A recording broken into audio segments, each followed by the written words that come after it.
Morning बच्चों। आज का टॉपिक है ट्रांसफॉर्मर।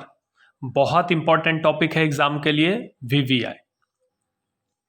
देखिए इसका फर्स्ट पॉइंट क्या है। मान लीजिए एक कॉइल है। ये क्या है? एक कॉइल, कुंडली। इस कॉइल से आई एम्पियर का करंट फ्लो हो रहा है। तो जब इस कॉइल से करंट फ्लो होगा तो इस कॉइल के अंदर मैग्नेटिक फील्ड बनेगा। अगर यह करंट चेंज होगा तो मैग्नेटिक फील्ड भी चेंज होगा। और इस कॉइल से चूंकि मैग्नेटिक फील्ड पास हो रहा है, इसका मतलब फ्लक्स पास हो रहा है।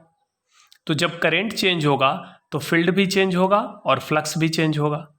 और जब फ्लक्स चेंज होगा तो इसमें एक वोल्टेज इंड्यूस्ड होगा, जिसको हम इंड्यूस्ड वोल्टेज कहते हैं।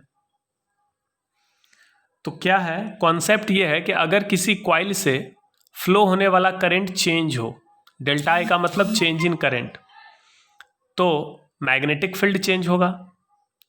मैग्नेटिक फील्ड चेंज होगा तो फ्लक्स चेंज होगा। फ्लक्स चेंज होगा तो एक वोल्टेज इंड्यूस्ड होगा। ये फर्स्ट पॉइंट क्लियर हो गया। अब देखिए सेकेंड पॉइंट। यहां पर दो कॉइल है। ये फर्स्ट कॉइल है, इसको हम प्राइमरी कॉइल कहते हैं, प्राइमरी कॉइल। और ये सेकेंड कॉइल है, इसको हम सेकेंडरी कॉइल कहते हैं। तो यहां पर दो कॉइल हो गया, प्राइमरी कॉइल, सेकेंडरी कॉइल। ठीक है, इसको प्राथमिक कुंडली कहेंगे, इसको द्वितीयक कुंडली कहेंगे। अब देखिए ये जो प्राइमरी कॉइल है, इसमें नंबर ऑफ टर्न्स, ये जो टर्न की संख्या है वो N1 है। और सेकेंडरी कॉइल में नंबर ऑफ टर्न्स कितना है? N2। प्राइमरी कॉइल से करंट फ्लो हो रहा है, तो करंट फ्लो होने से इससे क्या पास होगा? मैग्नेटिक फील्ड इसके अंदर बनेगा, यानी फ्लक्स पास होगा। और ये मैग्नेटिक फील्ड लाइन इससे भी होते हुए पास होगा, क्योंकि magnetic field line close loop बनता है इस तरह से। ये magnetic field line secondary coil से भी पास होगा। इसका मतलब अगर इस कॉइल में करंट फ्लो हो रहा है तो इसके अंदर मैग्नेटिक फील्ड बनेगा, यानी इससे फ्लक्स पास होगा, और ये फ्लक्स इससे भी पास होगा। अब ये जरूरी नहीं है कि इससे जितना फ्लक्स पास होगा उतना ही फ्लक्स इससे भी पास हो। अगर इससे 100% फ्लक्स पास हो रहा है तो इससे थोड़ा कम फ्लक्स पास होगा सेकेंडरी से, क्योंकि थोड़ा सा फ्लक्स तो इधर उधर एयर से भी जा रहा है। ठीक है, तो यहां पर हम देख सकते हैं कि अगर प्राइमरी कॉइल में करंट फ्लो हो रहा है तो प्राइमरी कॉइल से तो फ्लक्स पास होगा ही, साथ ही साथ सेकेंडरी कॉइल से भी फ्लक्स पास होगा। अगर यह मान लें कि जितना फ्लक्स प्राइमरी कॉइल से पास हो रहा है उतना ही फ्लक्स सेकेंडरी कॉइल से भी पास हो रहा है। अब अगर यह करंट चेंज होगा तो प्राइमरी कॉइल में भी फ्लक्स चेंज होगा और सेकेंडरी कॉइल में भी फ्लक्स चेंज होगा। तो प्राइमरी कॉइल में एक वोल्टेज इंड्यूस्ड होगा, जिसको सेल्फ इंड्यूस्ड ईएमएफ कहते हैं, और सेकेंडरी कॉइल में भी एक वोल्टेज इंड्यूस्ड होगा, जिसको म्यूचुअली इंड्यूस्ड ईएमएफ कहते हैं। आपको याद होगा हमने टाइप्स ऑफ ईएमआई पढ़ाया था, जिसमें दो टाइप था, एक था सेल्फ इंडक्शन, एक था म्यूचुअल इंडक्शन। सेल्फ इंडक्शन था अगर किसी कॉइल से फ्लो होने वाला करंट चेंज हो जाए तो उस कॉइल में एक वोल्टेज इंड्यूस होता है, जिसको सेल्फ इंड्यूस्ड ईएमएफ E1 कहते हैं। जबकि उसके बगल में रखे, उसके आसपास रखे किसी दूसरे कॉइल में जो ईएमएफ इंड्यूस होगा उसको म्यूचुअली इंड्यूस्ड ईएमएफ कहते हैं। तो करंट चेंज हो रहा है प्राइमरी कॉइल में, तो प्राइमरी कॉइल में कौन सा वोल्टेज इंड्यूस होगा? Self induced EMF. और बगल में जो सेकेंडरी कॉइल है उसमें कौन सा वोल्टेज इंड्यूस्ड होगा? Mutually induced EMF. E1 का फॉर्मूला मैंने बताया था, E1 बराबर N1। चूंकि प्राइमरी कॉइल में नंबर ऑफ टर्न्स N1 है तो N1 into d phi by d t, क्योंकि वोल्टेज का फॉर्मूला था रेट ऑफ फ्लक्स चेंज। उसी तरह से E2 का फॉर्मूला क्या होगा? N2 into d phi by d t. तो ये E1 का फॉर्मूला हो गया, ये E2 का फॉर्मूला हो गया। N1 d phi by d t, N2 d phi by d t. Clear है?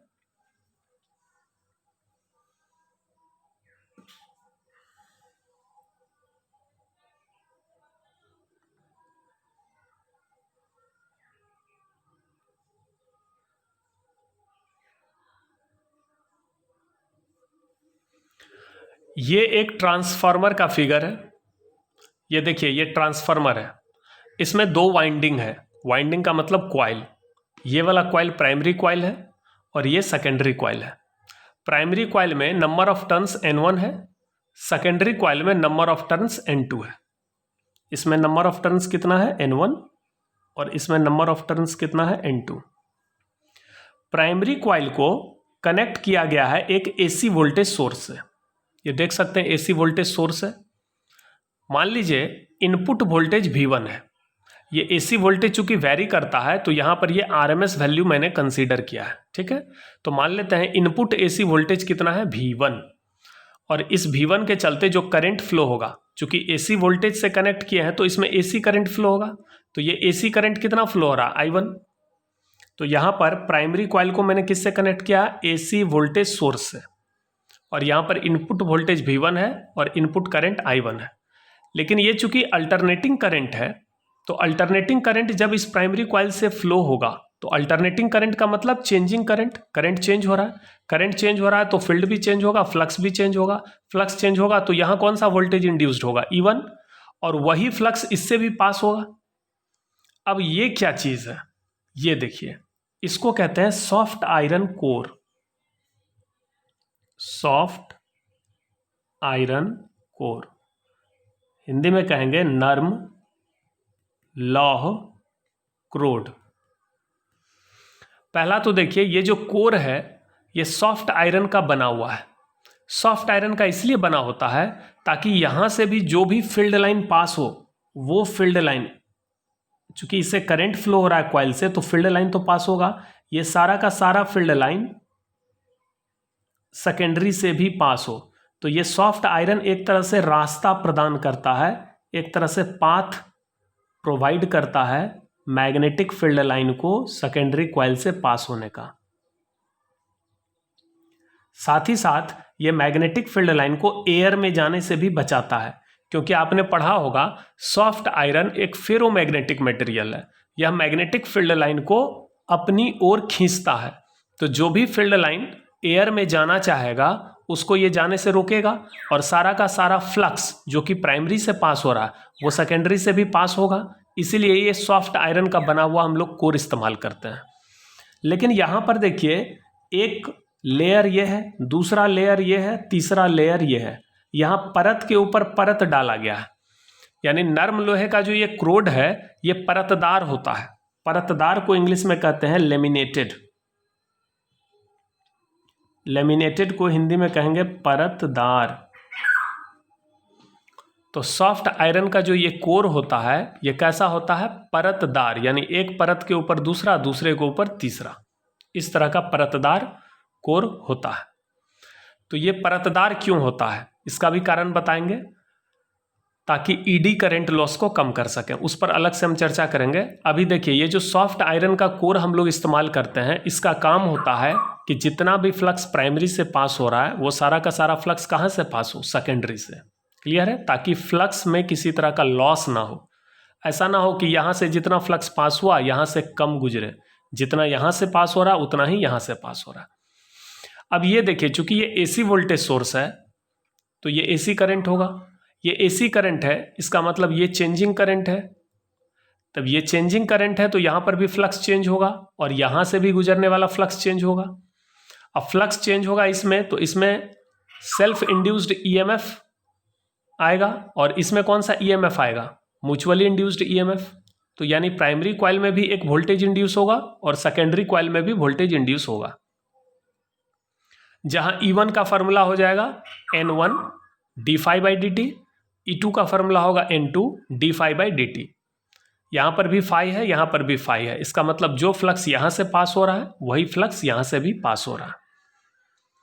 अब देखिए यहां पर चूंकि वोल्टेज इंड्यूस हुआ E2, यहां पर ये जो वायर है इसके दोनों टर्मिनल पर कितना वोल्टेज इंड्यूस हुआ, E2। तो इस वोल्टेज के चलते एक करंट फ्लो होगा, इस करंट को हम I2 करंट कहते हैं, ठीक है। यह I2 करंट किससे पास हो रहा है, एक लोड से पास हो रहा है। मान लीजिए यहाँ पर कोई बल्ब है या कुछ भी है तो एक लोड से ये पास हो रहा है, ये R ओम का लोड है। और यहाँ पर ये जो लोड का दोनों टर्मिनल है, इस दोनों टर्मिनल पर कितना वोल्टेज आ रहा है, V2। तो इस V2 को आउटपुट वोल्टेज कहेंगे और V1 को इनपुट वोल्टेज कहते हैं। V1 हो गया इनपुट वोल्टेज, V2 हो गया आउटपुट वोल्टेज।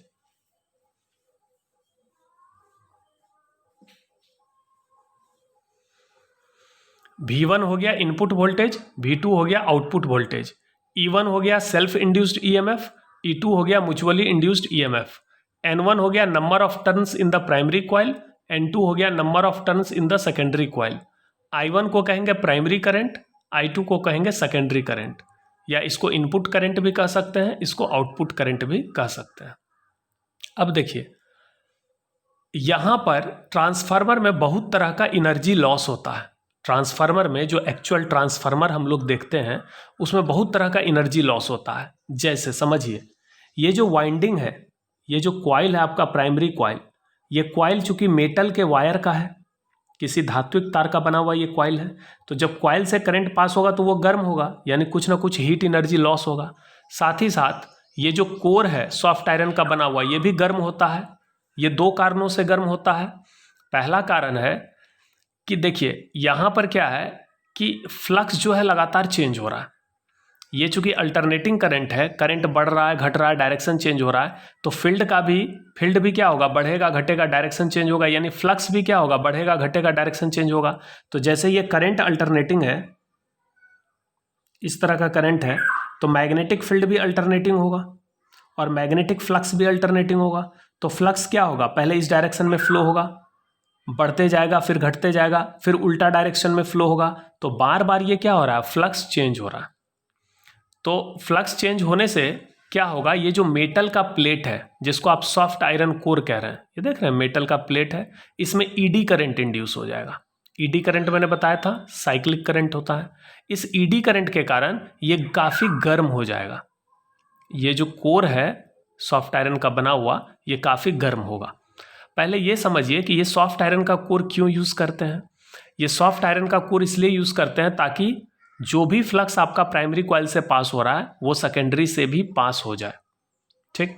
लेकिन सॉफ्ट आयरन का कोर इस्तेमाल करने से एक लॉस क्या हो रहा है कि इसमें ईडी करंट इंड्यूस हो रहा है। ईडी करंट क्यों इंड्यूस हो रहा है, तो आप पढ़े थे कि जब भी किसी मेटल के प्लेट से गुजरने वाला फ्लक्स चेंज हो, तो ये चूंकि सॉफ्ट आयरन से जो फ्लक्स पास हो रहा है, ये फ्लक्स कैसा फ्लक्स है, अल्टरनेटिंग फ्लक्स है। ये फ्लक्स और टाइम का ग्राफ है, ये फील्ड और टाइम का ग्राफ है, और ये करंट और टाइम का ग्राफ है। तो जिस प्रकार से अल्टरनेटिंग करंट चेंज होता है उसी प्रकार से फील्ड भी चेंज होगा, उसी प्रकार से फ्लक्स भी चेंज होगा। तो बार बार फ्लक्स क्या हो रहा है, बढ़ रहा है, घट रहा है, डायरेक्शन चेंज हो रहा है, तो इसके चलते इस मेटल के प्लेट में ईडी करंट इंड्यूस होगा। ईडी करंट के चलते प्लेट गर्म होगा, यानी बहुत सारा हीट एनर्जी लॉस होगा। तीसरा बात देखिए कि ये जो मैग्नेटिक फील्ड चेंज हो रहा है, मैग्नेटिक फील्ड का डायरेक्शन चेंज हो रहा है, इससे क्या हो रहा है कि ये सॉफ्ट आयरन का जो बना कोर है, ये सॉफ्ट आयरन, तो सॉफ्ट आयरन चूंकि फेरो मैग्नेटिक मटेरियल है, और आपको हमने पढ़ाया था हिस्टेरेसिस, एक घटना होती है जिसको हम लोग क्या बोलते हैं, हिस्टेरेसिस। तो हिस्टेरेसिस फेनोमेना में हमने क्या देखा था कि अगर किसी फेरो मैग्नेटिक मटेरियल को चेंजिंग मैग्नेटिक फील्ड में रखा जाए, अगर किसी फेरो मैग्नेटिक मटेरियल को हम चेंजिंग मैग्नेटिक फील्ड में रखते हैं, तो वो बार बार क्या होता है, मैग्नेटाइज होता है और डीमैग्नेटाइज होता है।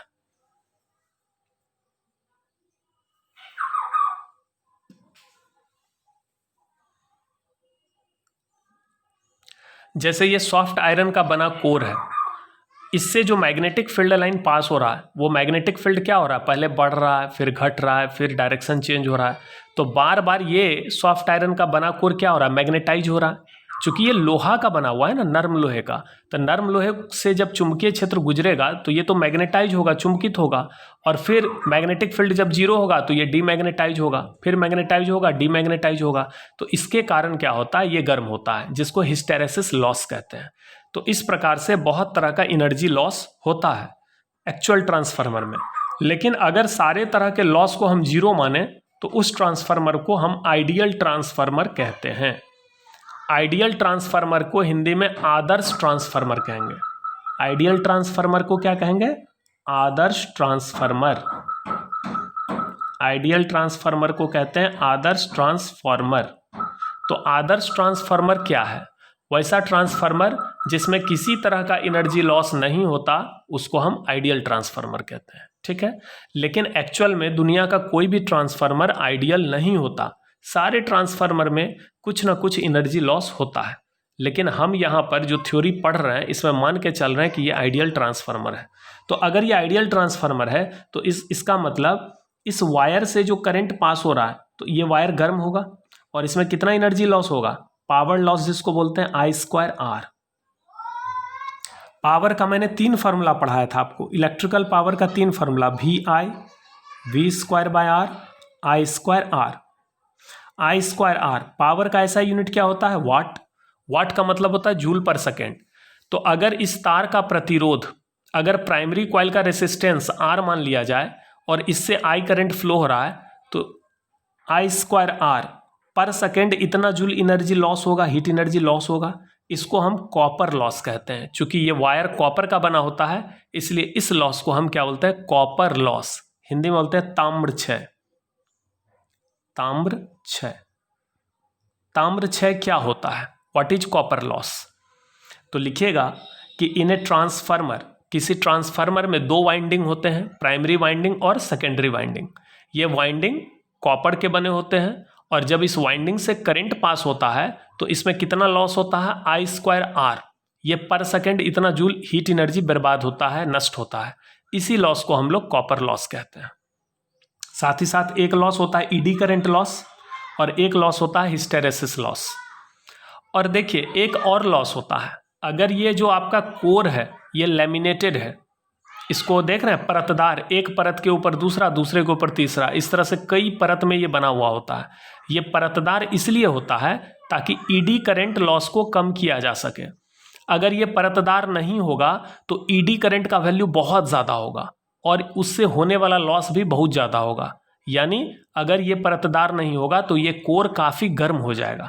तो इसका मतलब ट्रांसफार्मर का जो कोर होता है, ट्रांसफार्मर का जो क्रोड होता है वह परतदार इसीलिए होता है ताकि ईडी करंट से होने वाले नुकसान को कम किया जा सके। यह क्वेश्चन शॉर्ट में बराबर पूछा जाता है एग्जाम में कि ट्रांसफार्मर का क्रोड परतदार क्यों होता है, why the core of a transformer is laminated. तो इसका एक ही लाइन में जवाब है, to reduce the eddy current loss. Eddy current loss को रिड्यूस करने के लिए, घटाने के लिए यह परतदार बनाया जाता है। अब यहां पर इक्वेशन देखते हैं। इनपुट वोल्टेज है V1, यहां पर V1 है इनपुट वोल्टेज।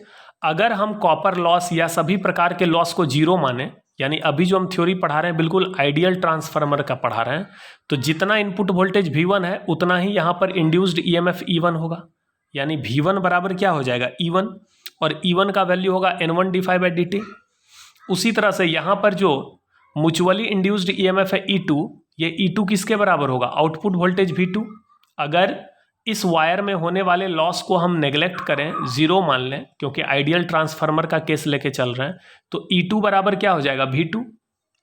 V2 बराबर हो जाएगा E2, यानी आउटपुट वोल्टेज बराबर होगा E2 के और इनपुट वोल्टेज बराबर होगा E1 के, अगर हम कॉपर लॉस को नेग्लेक्ट करें तो V1 बराबर E1, E1 बराबर N1 d∅dt, V2 बराबर E2, E2 बराबर N2 d∅dt। हम ये भी मान के चल रहे हैं कि जितना फ्लक्स प्राइमरी से पास हो रहा है 100% सेकेंडरी से पास हो रहा है, लेकिन एक्चुअल में ऐसा होता नहीं है, कुछ ना कुछ फ्लक्स का लॉस भी होता है। अगर इससे मान लीजिए 100 मैग्नेटिक फील्ड लाइन पास हो रहा है तो इससे हो सकता है 95 मैग्नेटिक फील्ड लाइन ही पास हो, क्योंकि कुछ मैग्नेटिक फील्ड लाइन यानी कुछ मैग्नेटिक फ्लक्स बर्बाद होता है कोर के खराब डिजाइन के कारण। अगर ये कोर परतदार बनता है और दो परत के बीच अगर मान लीजिए हवा रह गया तो कुछ मैग्नेटिक फ्लक्स उस हवा में क्या होता है, खराब हो जाता है, इधर उधर बिखर जाता है। या कुछ मैग्नेटिक फील्ड लाइन अगर इस कोर के खराब डिजाइन के कारण अंदर से एयर से पास होते हुए लीक कर गया, मान लीजिए अंदर में हवा रह गया तो उस हवा से वो मैग्नेटिक फील्ड लाइन लीक कर गया, तो इसको हम फ्लक्स लीकेज कहते हैं। तो इसके कारण भी 100% फ्लक्स पास नहीं हो पाता है सेकेंडरी से। तो ये सारा प्रॉब्लम होता है एक्चुअल ट्रांसफार्मर में, लेकिन हम जो पढ़ रहे हैं अभी थ्योरी वो आइडियल ट्रांसफार्मर का, इसमें हम किसी भी तरह का कोई लॉस नहीं मानेंगे। तो अगर लॉस नहीं मानेंगे तो इक्वेशन क्या लिखेंगे, V1 equal to E1, V2 equal to E2, E1 बराबर N1 d∅dt, E2 बराबर N2 d∅dt। अब यहाँ से V2 बाई V1 अगर इक्वेशन 2 को इक्वेशन 1 से डिवाइड कर दें तो V2/V1 is equal to E2/E1 is equal to N2/N1, क्योंकि d∅dt कैंसिल होगा।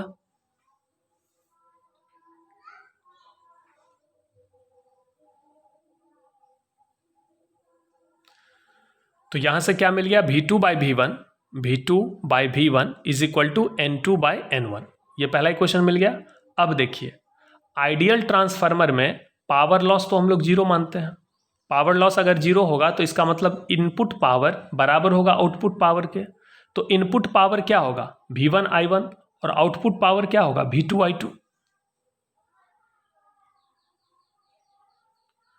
इनपुट पावर होगा V1/I1, आउटपुट पावर होगा V2/I2। तो यहां से हम देख सकते हैं V2, इस V1 को उठा के नीचे कर दो, V2/V1 is equal to I1, और I2 को नीचे डाल दो, I1/I2। इसको इक्वेशन 2 लिखते हैं।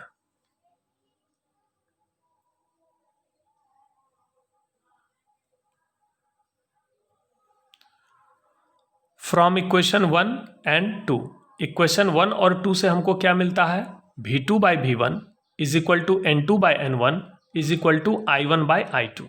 तो ये जो इक्वेशन मिला, क्या मिला, V2/V1 equal to N2/N1 equal to I1/I2। इस रेशियो को V2/V1 यानी output voltage by input voltage is equal to number of turns in the secondary coil बटे number of turns in the primary coil equal to primary current by secondary current. इस ratio को हम लोग transformation ratio कहते हैं, हिंदी में कहते हैं परिनमन अनुपात।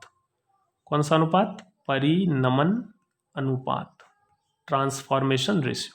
यह भी एक आध बार पूछा गया है एग्जाम में, ट्रांसफॉर्मेशन रेशियो क्या है। तो आप लिखिएगा the ratio of output voltage to the input voltage और the ratio of number of turns in the secondary coil to the number of turns in the primary coil is called transformation ratio. और you can also say the ratio of input current to the output current is called transformation ratio.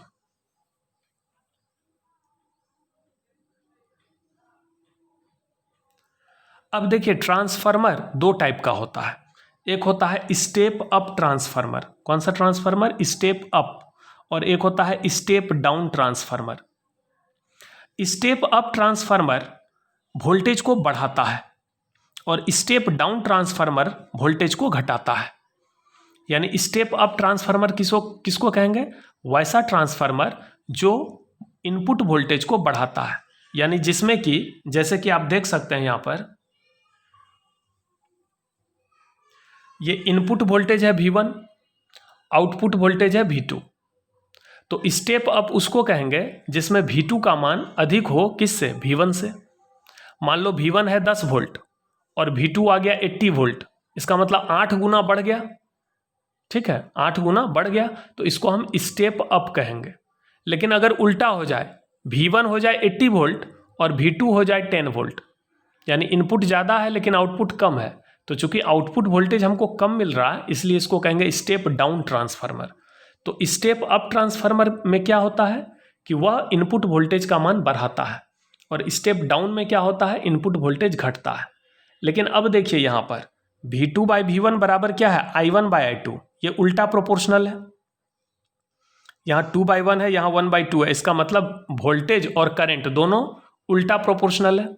तो चूंकि ये उल्टा proportional है, inversely proportional है, इसका मतलब अगर आउटपुट वोल्टेज बढ़ेगा तो आउटपुट करंट घटेगा। यानी स्टेप अप किसको कहेंगे, स्टेप अप ट्रांसफार्मर वैसा ट्रांसफार्मर है जिसमें आउटपुट वोल्टेज का मान तो बढ़ जाता है लेकिन आउटपुट करंट का मान इनपुट करंट के हिसाब से कम हो जाता है। स्टेप डाउन में क्या डाउन होता है, माने क्या घटता है, वोल्टेज घटता है लेकिन करंट बढ़ता है।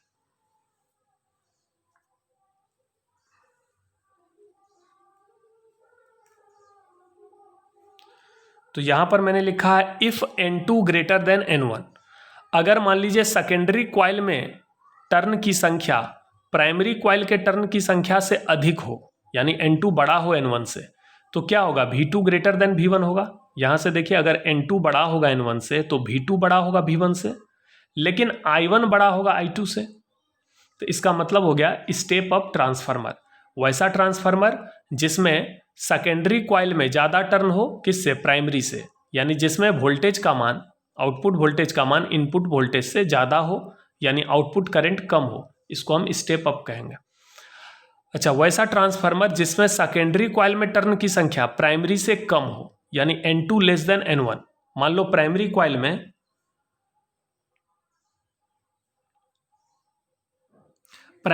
में 100 टर्न है और सेकेंडरी कॉइल में मान लो 10 टर्न है, तो इसका मतलब यहां क्या देख रहे हैं? N2 लेस देन N1 है। N2 लेस देन N1 होगा, इसका मतलब अगर सेकेंडरी कॉइल में कम टर्न है तो यहां पर कम वोल्टेज आएगा, कम वोल्टेज आएगा, इसका मतलब ये स्टेप डाउन ट्रांसफार्मर है। तो सेकेंडरी वोल्टेज कम होगा लेकिन सेकेंडरी करंट क्या हो जाएगा? अधिक होगा। तो स्टेप डाउन ट्रांसफार्मर वैसे ट्रांसफार्मर को कहते हैं जिसमें N2 लेस देन N1 हो, यानी V2 लेस देन V1 हो, यानी I2 ग्रेटर देन I1 हो। यहां पर क्या होगा? V2 less than V1, I2 greater than I1, I2 greater than I1। N2 कम होगा, इधर कम टर्न होगा तो कम वोल्टेज आएगा लेकिन करंट ज़्यादा आ जाएगा, यानी I2 जो होगा वो ग्रेटर देन I1 होगा। इसको हम स्टेप डाउन ट्रांसफार्मर कहते हैं। तो ये ट्रांसफार्मर का टॉपिक था, बहुत इंटरेस्टिंग है। यहाँ से शॉर्ट क्वेश्चन, ऑब्जेक्टिव क्वेश्चन आते हैं। अब इसको आप लोग लिखना स्टार्ट करिए।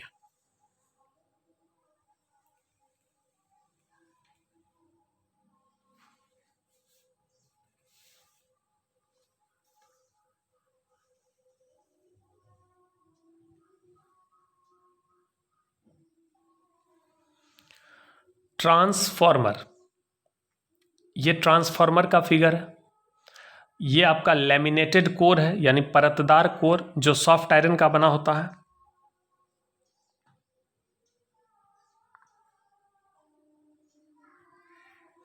ये प्राइमरी वाइंडिंग है, यानी प्राइमरी कॉइल, और ये सेकेंडरी कॉइल। प्राइमरी कॉइल को मैंने AC वोल्टेज सोर्स V1 से कनेक्ट किया है, इसके कारण यहाँ पर इंड्यूस्ड EMF E1 है, और ये म्यूचुअली इंड्यूस्ड EMF E2 है। इसमें कितना करंट फ्लो हो रहा है? I1, और इसमें कितना करंट फ्लो हो रहा है? I2। और यहां पर लोड है, आउटपुट वोल्टेज कितना मिल रहा है? V2।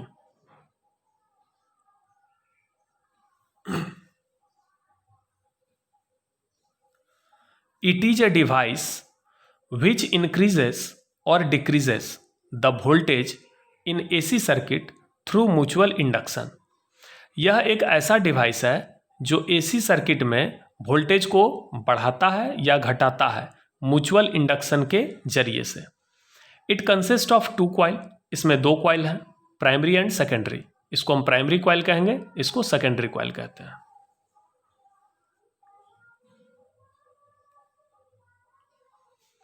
The 2 coils are wound over a soft iron core। एक सॉफ्ट आयरन कोर के ऊपर इस दोनों कॉइल को क्या किया जाता है? लपेटा जाता है।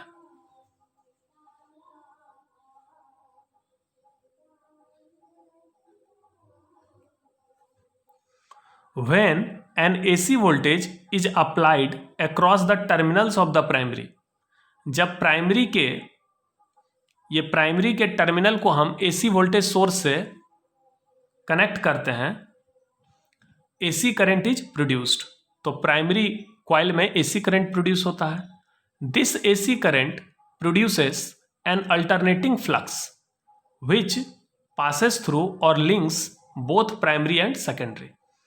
जैसे इसमें अल्टरनेटिंग करंट पास होता है तो यहां पर अल्टरनेटिंग फ्लक्स क्रिएट होगा, जो अल्टरनेटिंग फ्लक्स प्राइमरी से भी पास होगा और सेकेंडरी से भी पास होगा।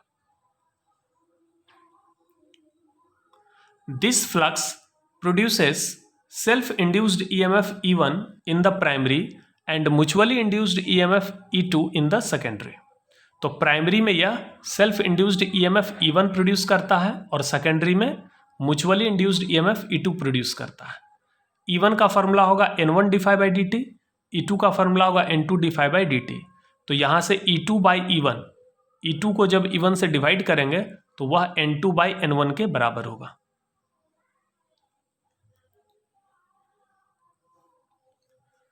Let resistance of primary and secondary coil be 0। हमने मान लिया कि प्राइमरी कॉइल का भी रेसिस्टेंस जीरो हो और सेकेंडरी कॉइल का भी रेसिस्टेंस जीरो है, ताकि पावर लॉस या कॉपर लॉस क्या हो, जीरो हो। यानी यहाँ पर हम आइडियल ट्रांसफार्मर मान रहे हैं, एक्चुअल में ऐसा होता नहीं है। तो आइडियल ट्रांसफार्मर मानने से क्या फायदा होगा कि जो E1 है वो V1 के बराबर होगा और जो E2 है वो V2 के बराबर होगा। तो यहाँ से E2/E1 को हम V2/V1 लिख सकते हैं, चूंकि E2 का वैल्यू है V2 के बराबर और E1 का वैल्यू है V1 के बराबर। तो V2/V1 equal to N2/N1, equation 1।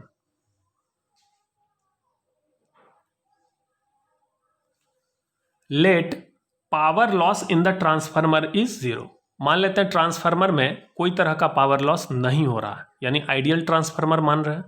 तो इनपुट पावर V1I1 बराबर आउटपुट पावर V2I2, क्योंकि पावर का फॉर्मूला होता है VI। तो input voltage into input current को इनपुट पावर कहेंगे और output voltage into output current को आउटपुट पावर कहेंगे।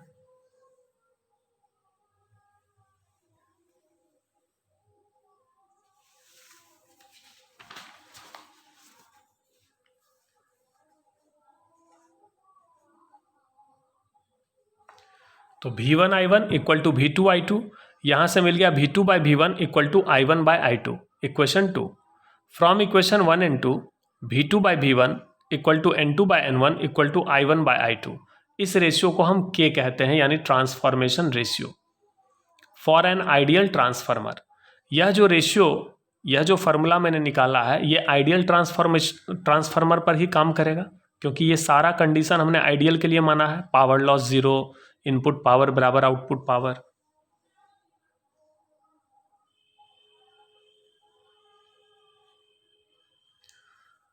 Now there are two possibilities.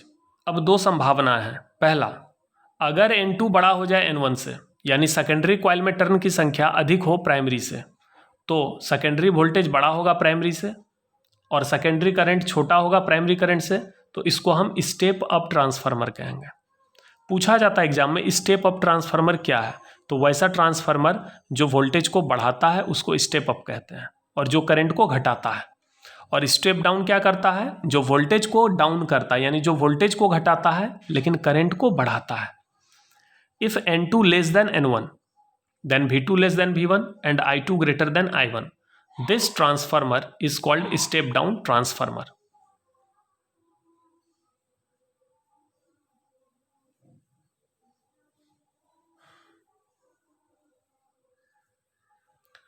In actual transformer, लेकिन वास्तव में जो ट्रांसफार्मर होते हैं, energy losses occur due to the following reason.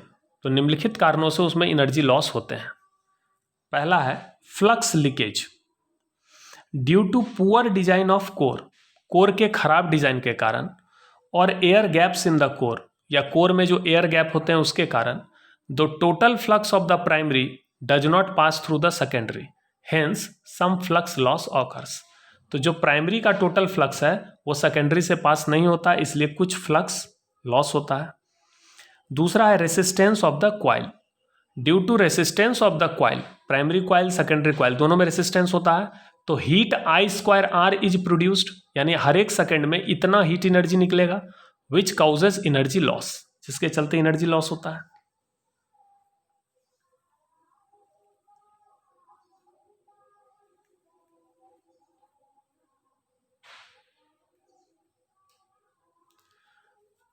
Third है eddy current, the alternating magnetic flux. जो अल्टरनेटिंग मैग्नेटिक फ्लक्स है, चेंजिंग मैग्नेटिक फ्लक्स है, induces eddy current in the iron core.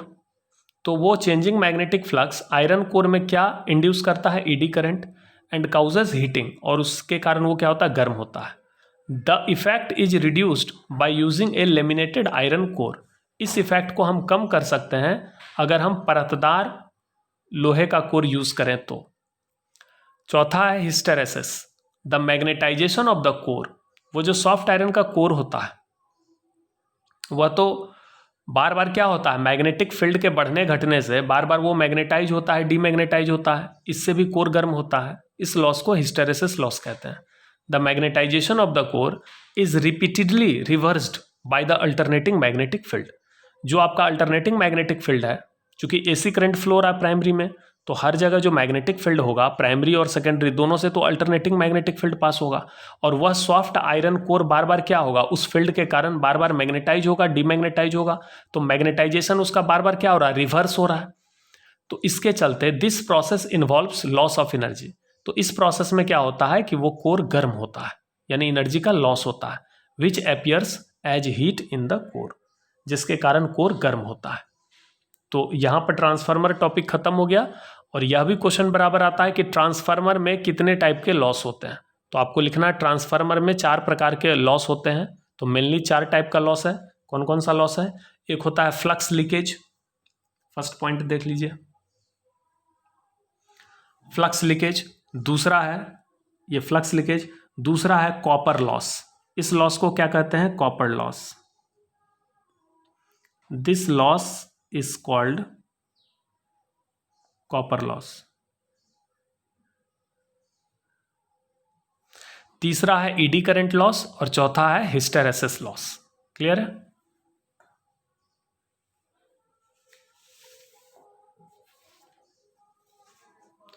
अब हिंदी मीडियम के बच्चे लिखिए।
तो चलिए ये टॉपिक खत्म हो गया। नेक्स्ट क्लास में हम लोग थोड़ा न्यूमेरिकल देखेंगे। Thank you.